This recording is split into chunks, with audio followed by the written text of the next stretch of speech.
আইনশৃঙ্খলা কমিটিতে সার্বিক আইনশৃঙ্খলা পরিস্থিতি উন্নয়ন এবং সামনে আমাদের যেহেতু কয়েকটা ইভেন্ট আছে, এই ইভেন্টগুলোকে কিভাবে সুষ্ঠুভাবে এবং শৃঙ্খল পরিস্থিতির মধ্যে শৃঙ্খলা বজায় রেখে শেষ করা যায় সেই বিষয়ে আলোচনা হয়েছে এবং খুব ভালো আলোচনা হয়েছে। আশা করি সামনের ইভেন্টগুলো খুব শান্তিপূর্ণভাবেই পালন করা যাবে এবং এর বাইরেও কিছু বিষয় নিয়ে যেমন গ্রেফতার অভিযান বৃদ্ধি করার ব্যাপারে আমরা কিছু অ্যাক্টিভিটি গত কিছুদিন লক্ষ্য করেছি। তার ভিত্তিতে গ্রেফতার অভিযান আরও এক্সপার্টাইট করার ব্যাপারে সিদ্ধান্ত হয়েছে, যার ফলাফল আপনারা হয়তো দেখতে পারবেন খুব দ্রুত।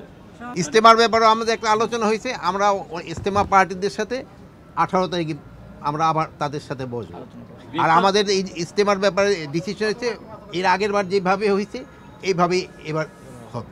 বিগত ফ্যাসিস্ট সরকারের যারা বাইরে আছেন এবং এখনও নানাভাবে বিভিন্ন গোষ্ঠীকে উস্কানি দেওয়ার চেষ্টা করছেন, বিভিন্ন জায়গায় ফান্ডিং করছেন এবং মিছিল করার চেষ্টা করছেন, আপনারা দেখেছেন গতকালকেও কয়েকজনকে অ্যারেস্ট করা হয়েছে এবং দেশকে অস্থিতিশীল করার ষড়যন্ত্র করে যাচ্ছেন। যাদের নামে মামলা আছে, সুস্পষ্ট অভিযোগ আছে, তাদেরকে গ্রেফতার করা হবে। আমরা গতকালকের যে একটা ছবি পেয়েছি, ছবিটা কতটুকু আসলে সত্য এই বিষয়টা নিয়ে প্রশ্ন রয়ে গেছে। আমাদের কিছু গোয়েন্দা সংস্থা থেকে কিছু ইনফরমেশন এসেছে যে এটা অন্য কোনো সময়ের ছবি কিংবা ওইখানে যেই লেখা ছিল বাংলাদেশ ছাত্রলীগ সেটা হচ্ছে এডিটেড, এ ধরনের ইনফরমেশন এসেছে। তবে আগামীকালকেও আমরা দেখেছি যে তারা কর্মসূচি ঘোষণা করছে। এর আগেও বিভিন্ন সময় আপনারা দেখেছেন কর্মসূচি ঘোষণা করেছে, কিন্তু আসলে আদতে কোনো কর্মসূচি হয় নাই।